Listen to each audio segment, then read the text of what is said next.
A very good morning to all of you. I am Dr. Ranjita and you all are welcome here. आज हम लोग science को revise कर रहे हैं थ्रू एमसीक्यूज, तो ये इसका सेट नंबर 35 है. So let's start. अगर आपका कोई स्पेसिफिक सवाल है तो आप मुझे इस ईमेल एड्रेस पर मेल कर सकते हैं डिटेल. अगर आपका कोई क्विक रिप्लाइज चाहिए तो you can message me here. ये मेरे टेलीग्राम चैनल का लिंक है जहाँ पर आपको मेरे सभी लेक्चर्स के PDF दिए गए हैं फॉर रिविजन पर्पस. अगर आप चाहते हैं क्लास 6 से लेकर क्लास 12 साइंस NCERT के लेक्चर्स को देखना तो उन सब के लिंक भी आपको यहीं पे मिल जाएंगे. मेरी जितनी भी और सीरीज़ हैं उनके लिंक भी आपको यहीं पे मिल जाएंगे. सो आप यहाँ से PDF डाउनलोड कर सकते हैं. इस सेट का पहला सवाल आपकी स्क्रीन पर आपको दिखाई दे रहा है. इसमें आपसे पूछा जा रहा है, ये सवाल जो है UPSC ने 2013 में पूछा था. तो इस सवाल में आपसे पूछा गया है कि which of the following organism is likely to show the highest concentration of DDT once it has been introduce in the ecosystem. तो सवाल ये है कि अगर DDT जैसे केमिकल जो सब्सटेंसेज हैं, जो उनकी जो हायर कंसंट्रेशन है, अगर एक बार उनको हमने सिस्टम में इंट्रोड्यूस कर दिया तो किस ऑर्गेनिज्म में उसकी कंसंट्रेशन हायर होती जाएगी. तो इस सवाल को करने से पहले इस सवाल का आप जवाब बताएं. ग्रास होपर होगा, टोड होगा, स्नेक होगा या केटल होगा. तो इस सवाल को करने के लिए आपको कुछ भी रटने की ज़रूरत नहीं है. This is a concept. Environment में हम इसको दोबारा से पढ़ेंगे जब हम एनवायरनमेंट पढ़ेंगे.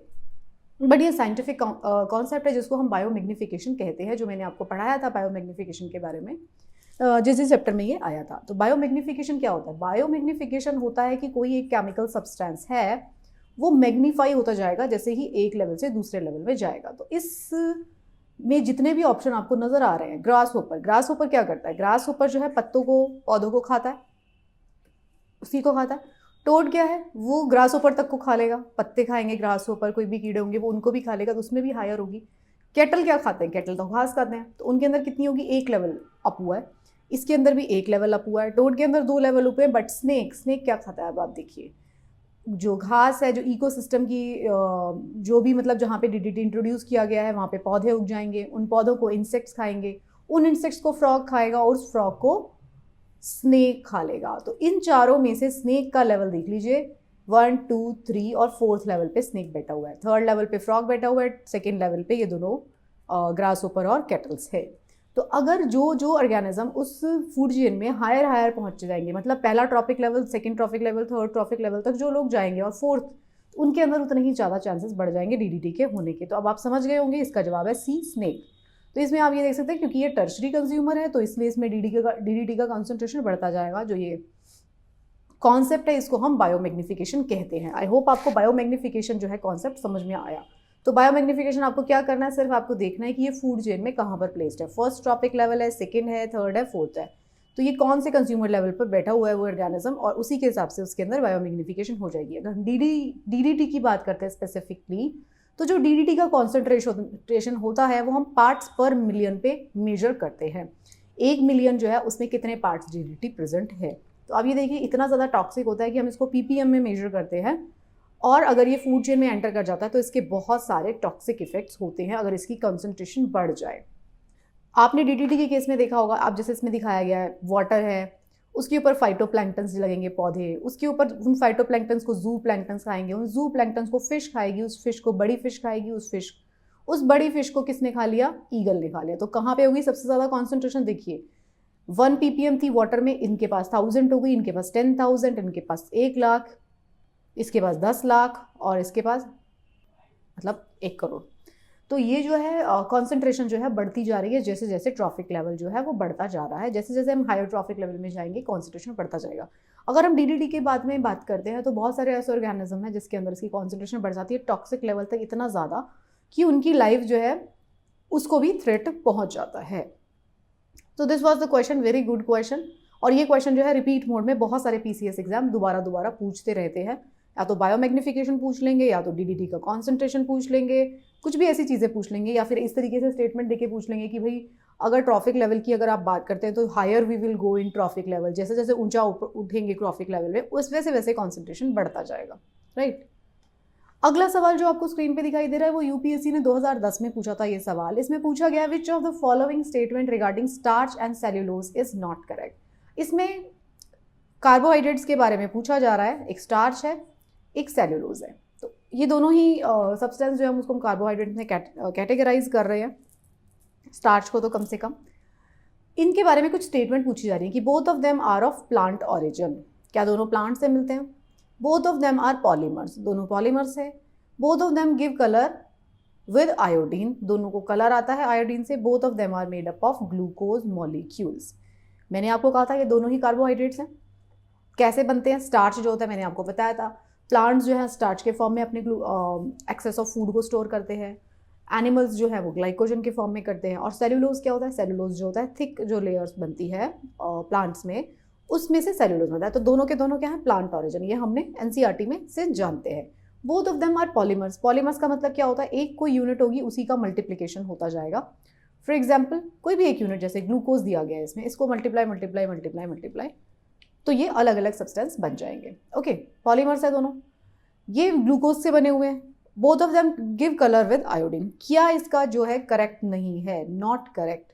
तो अगर आपको एनसीईआरटी में हमने ये जरूर पढ़ा था, ये आपको पता है, ये आपको पता है, ये आपको पता है, डाउट जो आएगा आपको यहीं पर आएगा।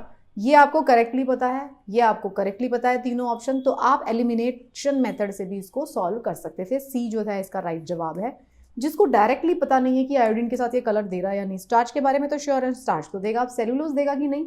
अगर किसी को कंफ्यूजन है तो बाकी के 3 स्टेटमेंट जो है आपको पता होंगे, एनसीईआरटी के आसान स्टेटमेंट है, तो आप एलिमिनेशन मेथड से इसको आप सॉल्व कर सकते हैं। अगला जो सवाल है, ओके, इसका जो जवाब था वो सी था। तो आप देख सकते हैं इसमें कि ये क्या है, सेलुलोज जो होता है वो थिकर देन शुगर होता है विच इज़ वाटर सॉल्युबल, और सेलुलोज जो होता है उसके starch and cellulose are 2 very important polymers. Polymers हैं ये। आयोडीन के साथ इनका क्या होता है? देखो, सेलुलोज, स्टार्च और ग्लाइकोजन, मैंने आपको बताया था सेलुलोज भी प्लांट से मिलता है, अमाइलोपैक्टिन भी प्लांट से मिलता है, दोनों स्टार्च है। और एनिमल्स के केस में क्या होता था? ग्लाइकोजन के फॉर्म में जो एक्सेस शुगर स्टोर हो जाता था, ये मैंने आपको बताया। अगर आप बात करते हैं, क्योंकि ये पॉलीसेक्राइड्स होते हैं मोनोमर्स, तो cellulose is a polysaccharide composed of linear chain of beta 1 4 link D glucose unit. ठीक है, ये इसका केमिकल कॉम्पोजिशन, उसके बीच में आप मत जाइए। इतना आप समझ लीजिए कि जब आप इसको आयोडीन के साथ करेंगे तो सिर्फ जो कलर आएगा वो सिर्फ स्टार्च देगा और सेलुलोज नहीं देगा। थोड़ा सा डिफिकल्टी लेवल बढ़ जाता है इस सवाल में, क्योंकि आपको डायरेक्टली ये चीज़ पता नहीं चलती है तब। ओके, अगला सवाल जो है वो आपसे पूछा गया है, इसमें आपसे पूछा जा रहा है सॉफ्ट ड्रिंक्स जैसे कि कोकोआ की बात कर रहे हैं, contains significant quantities of what. क्या होता है कोकोआ के अंदर? कैफीन होता है, निकोटिन होता है, टेनिन होता है या रेनिन होता है। तो कोकोआ बीन्स जो होती हैं जिनको हम एक्सट्रैक्ट करते हैं और उसका जो ड्रिंक बनता है, तो उसके अंदर हमारे को क्या मिलता है जिससे कि हमको वो हाई एनर्जी ड्रिंक्स के फॉर्म में हमको फील होता है। ये सारे के सारे हम बोलते हैं ना, हम एकदम से एनर्जी आ जाती है इसको पी के। तो एक चीज़ आप समझ लीजिए, जितने भी जैसे कॉफ़ी है उसके अंदर कैफीन होगा, चाय के अंदर थोड़ा कैफीन कम होता है, चाय के अंदर थोड़ा निकोटिन ज़्यादा होता है, टैनिन, रेनिन, ये सारे के सारे सब्सटेंसेस होते हैं जो हमें स्टिमुलेंट की तरह काम करते हैं हमारे बॉडी में। तो बताइए क्या है इसका जवाब? कैफीन है, निकोटिन है, टैनिन है या रेनिन है? तो अगर आपको थोड़ा ये वाला जिसमें हमने बीन्स की बात किया था उस वाले चैप्टर से अगर आप इसको रिलेट कर पाएंगे तो आप जान पाएंगे कि कोकोआ के अंदर भी क्या है, कैफीन। डायरेक्टली एनसीईआरटी में तो नहीं है, ये तो नहीं कहूँगी मैं। ऑप्शन इसका सवाल का जवाब ए है। डायरेक्टली आपको एनसीईआरटी में एज सच नहीं मिलेगा, बट अब अगर अप्लाई करना शुरू कर देंगे, जब एनसीईआरटी पढ़ के अच्छे से समझ के जब आप उसे अप्लाई करना शुरू कर देते हैं, तब आपको ऐसे क्वेश्चन जो है वो बहुत ईजी लगते हैं। तो सॉफ्ट ड्रिंक्स के अंदर क्या है? कैफीन है। तो कैफीन क्या है? ये एक xanthine एल्कलॉइड है जो क्या काम करता है? स्टिमुलेंट का काम करता है। इसीलिए आपने देखा है अवेक रहने के लिए हम क्या करते हैं, एक के बाद एक ऐसे ड्रिंक्स को पीते हैं जिनको हम एनर्जी ड्रिंक कहते हैं, सो कॉल्ड। तो कैफीन क्या करता है? Sometimes called as guaranine, where found in guarana में मिलता था इसलिए इसको कहा। तो ये आप जान सकते हैं यहाँ से। नेक्स्ट जो सवाल है वो आपसे पूछा जा रहा है अबाउट द ऑर्गेनेलीज। सेल की ऑर्गेनेलीज के बारे में बात की जा रही है। Other than nucleus contain DNA. ये सवाल हम पहले भी कर चुके हैं, ये रिपीट तरीके का क्वेश्चन है इस सेट में, बट क्योंकि ये बहुत इंपॉर्टेंट सवाल है, मैंने आपको ये भी बताया हुआ है कि कुछ जो ऑर्गेनेलीज होती है उसके अंदर अपार्ट फ्रॉम न्यूक्लियस उनके अंदर डीएनए होता है। बताइए कौन सी होगी? लाइसोसोम्स होंगे, गोल्गी अपरेटस होंगे, सेंट्रियोल्स होंगे या माइटोकॉन्ड्रिया होंगे। अगर आपने मेरी एनसीईआरटी सीरीज पढ़ी है तो आप इसका जवाब जो है बहुत आसानी से दे सकते हैं। It's very very easy question, but again it is a very very important question. तो इसका जवाब जो है डी है, माइटोकॉन्ड्रिया। माइटोकॉन्ड्रिया को अगर आप देखेंगे, माइटोकॉन्ड्रिया को आप क्या कहते हैं? Power house of the cell कहते हैं। माइटोकॉन्ड्रिया के अंदर एडिशनल डीएनए होता है।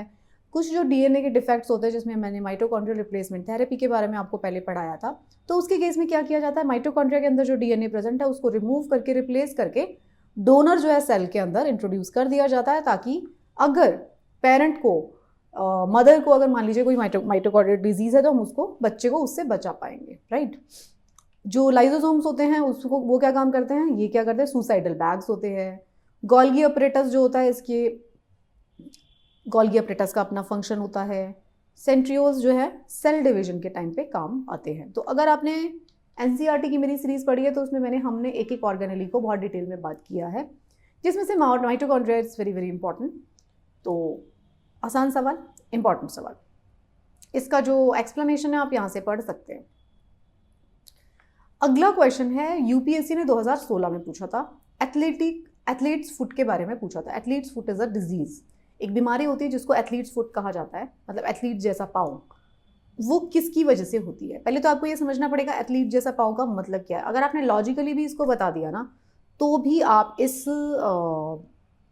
क्वेश्चन को सॉल्व कर सकते हैं, ठीक है। एथलीट्स फुट डिजीज है जो कि एथलीट्स में देखी गई थी और सोल्जर्स में देखी गई थी। कब देखी गई थी, जब वो बहुत लंबे लंबे टाइम तक अपना जूता पहन के रखते हैं, उसमें पसीना आता रहता है, गीला हो जाता है वो, और वो उसको फिर भी पहन के रखते हैं, तो बहुत ज़्यादा मॉइस्चर क्रिएट हो जाता है वहाँ पे। मॉइस्चर, नमी, मिट्टी, ये सारी चीज़ें जब कंबाइन होती हैं तो वो क्या होती है, वो growth of the micro organism के लिए एकदम बेस्ट कंडीशन होती है। तो इसमें यही पूछा गया है कि एथलीट्स फुट जो है वो किसकी वजह से होता है, वो बैक्टीरियल इन्फेक्शन है, वो फंगल इन्फेक्शन है, वो प्रोटोजोअल इन्फेक्शन है, या निमेटोड इन्फेक्शन है।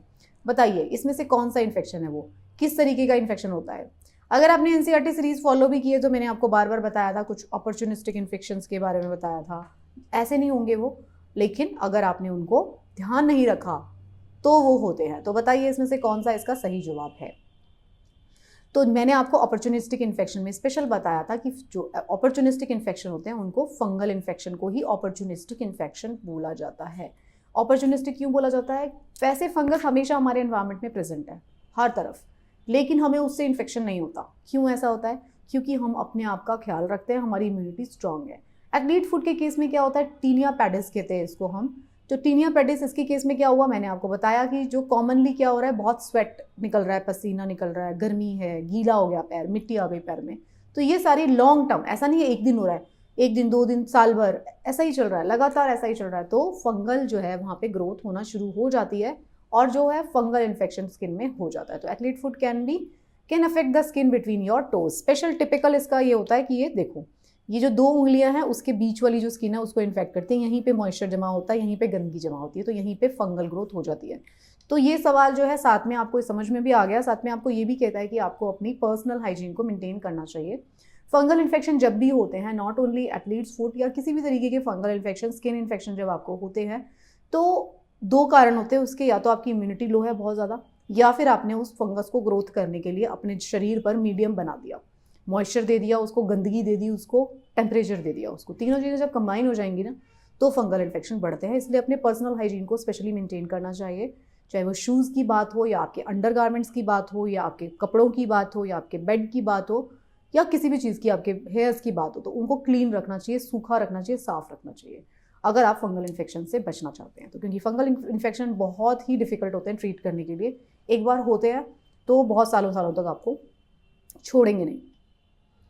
तो फंगल इन्फेक्शन क्या है, ये फंगल इन्फेक्शन जो है पैर के बीच में होता है। फंगल इन्फेक्शन के बारे में कहा जाता है कि बड़ा चलिए छोड़िए, फंगल इन्फेक्शन बस यही समझ लीजिए आप कि they are very difficult to treat, वो आपको छोड़ के नहीं जाएंगे जल्दी से। अगला सवाल जो है सवाल नंबर 6, एपीफाइट्स के बारे में पूछा जा रहा है। अगेन एनसीईआरटी का सवाल है। Epiphytes are plants which depends on other plants. Epiphytes वो तरीके के प्लांट्स हैं जो दूसरे प्लांट के ऊपर किस चीज़ के लिए डिपेंडेंट होंगे, फूड के लिए डिपेंडेंट होते हैं, मैकेनिकल सपोर्ट के लिए, शेड के लिए, या वाटर के लिए, किस चीज़ के लिए वो डिपेंडेंट होते हैं। देखिए 2 तरीके के हमने प्लांट्स पढ़े थे, जिसमें हमने देखा था कुछ होते थे जो सिर्फ और सिर्फ सपोर्ट के लिए आते थे, कुछ होते थे पैरासिटिक प्लांट जो कि सपोर्ट के साथ साथ फूड लेते थे, वहाँ से उस पर्टिकुलर प्लांट से फूड ले लेंगे। तो एपीफाइट्स उसमें से कौन सी कैटेगरी थी, हमने एनसीईआरटी में पढ़ा था, बताइए सिर्फ फूड के लिए आ रहा है, सिर्फ मैकेनिकल सपोर्ट के लिए आ रहा है, शेड के लिए आ रहा है, या वाटर के लिए आ रहा है। बहुत ईजी दे दिए ऑप्शन। अगर मैं इसमें से ऑप्शन को इस तरीके से मैं दे देती कि 1, 2 and 3, 2 ओनली, तो फिर थोड़ा डिफिकल्ट हो जाता। तो बताएं, तो इसका जवाब है बी, मैकेनिकल सपोर्ट के लिए। एपिफाइट्स जो होते हैं वो पैरासिटिक नहीं होते हैं।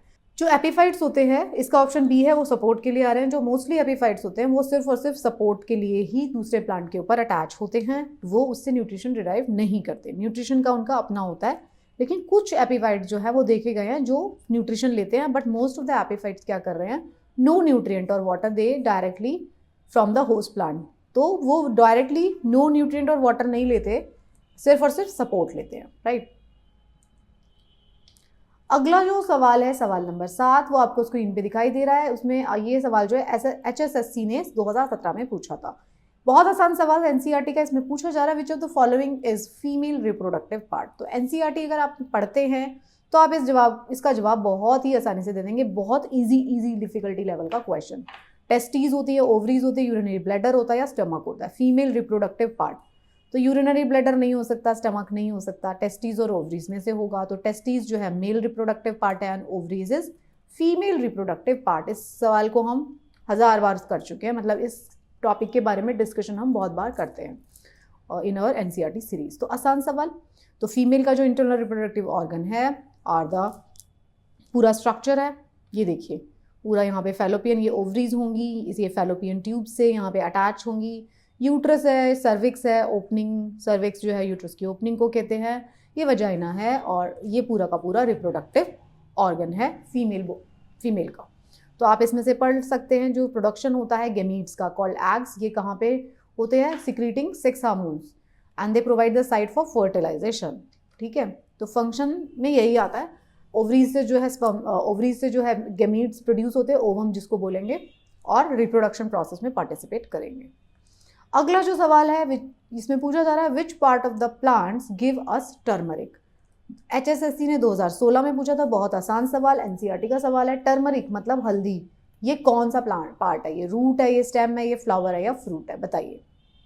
बहुत आसान है, आप अच्छे तरीके से जानते हैं कि ये क्या है। अब तक आप बहुत अच्छे से समझ गए हैं। जो मेरी NCERT सीरीज फॉलो करते हैं उनको तो आता ही है, साथ में जो मेरी क्वेश्चन आंसर सीरीज फॉलो कर रहे हैं आपको भी समझ में आ चुका है, क्योंकि हम डिटेल एक्सप्लेनेशन इसकी ले चुके हैं।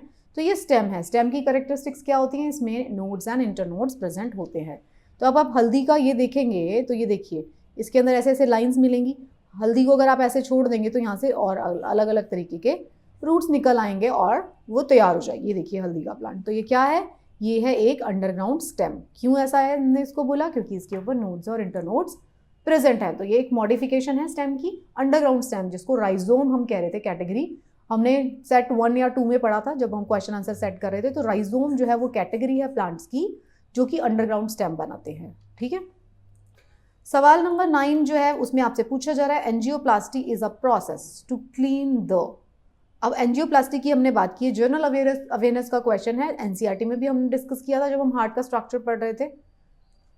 तो एंजियोप्लास्टी जो होती है उसको हम क्या क्लीन करते हैं, उसमें हम गॉल ब्लैडर का स्टोन क्लीन करते हैं, ब्लॉकेज ऑफ ब्रेन क्लीन करते हैं, ब्लॉकेज ऑफ आर्टरी करते हैं, या ब्लॉकेज ऑफ लंग्स को क्लीन करते हैं।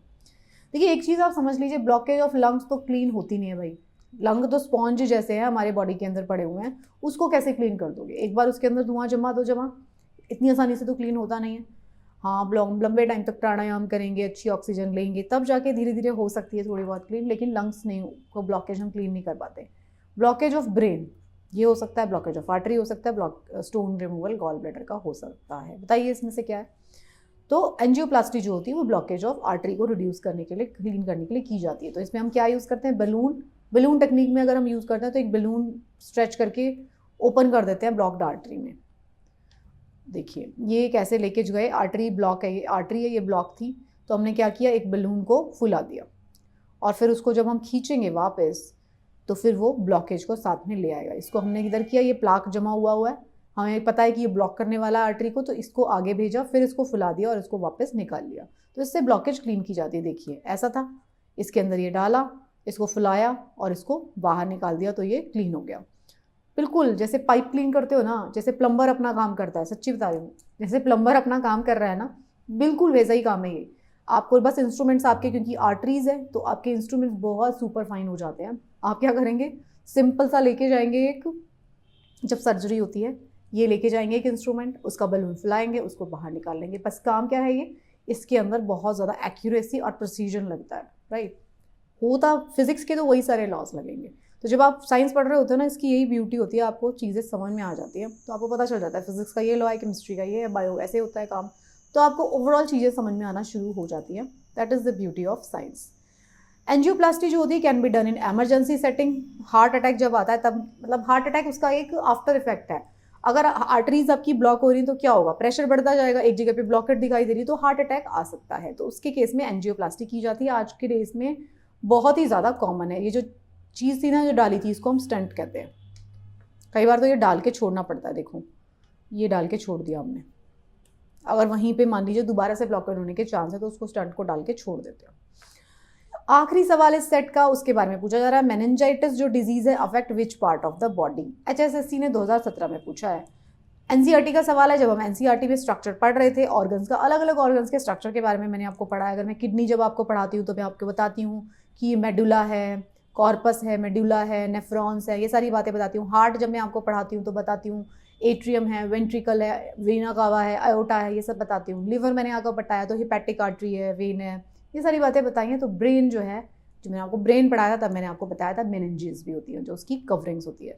तो this is the answer is a. तो मेनिंजाइटिस क्या होता है, इन्फ्लामेशन और swelling of the protective membranes. तो मेनिंजेस क्या होती थी, जो ब्रेन को कवर करके रखती थी। ये देखिए मेनिंजेस, ड्यूरा मैटर, एर्कनॉइड और पाया मैटर, इनको हमने मेनिंजेस बोला था। तो ये जो करती है ब्रेन को प्रोटेक्शन देती है, कवर्स हैं ब्रेन के ऊपर। आपको किसी चीज़ को बचाना है तो आप क्या करते हो, पहला कवर, दूसरा कवर, तीसरा कवर, कि वो खराब ना हो जाए।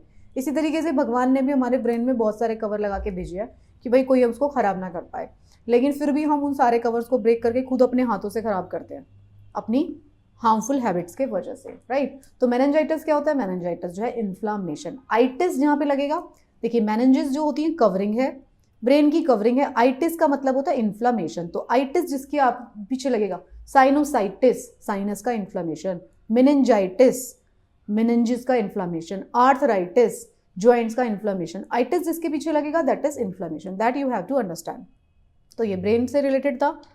सो ये 10 सवाल थे आपके इस सेट के। सिम्टम्स क्या क्या है मेनिंजाइटिस के, ओके ये सारे आप पढ़ सकते हैं। अगर हमारी ब्रेन ही इन्फेक्ट हो गया तो क्या होगा, सर दर्द होगा, फोनोफोबिया हो जाएगा, मस्कुलर फटीग हो गया, आइज में दर्द, मतलब पूरा बैंड ही बच जाएगी हमारी। देख लीजिए मेनिंजाइटिस के सिम्टम्स क्या क्या आते हैं, फीवर आ जाएगा, हेडेक आ जाएगा, नॉजिया होना शुरू हो जाएगा, स्किन के ऊपर पेलनेस आ जाएगी और पेन होगा, बहुत ज़्यादा खतरनाक होता है मेनिंजाइटिस। सो ये हमारे सेट नंबर, कौन सा सेट था ये, जो भी था इसके, तो ये हमारे इस सेट के 10 सवाल थे। आई होप आपको ये समझ में आए होंगे, आपको इसका एक्सप्लेनेशन पार्ट भी समझ में आया होगा और आपकी ढेर सारी लर्निंग होगी। थैंक यू सो मच, पढ़ते रहिए and best of luck for your preparation.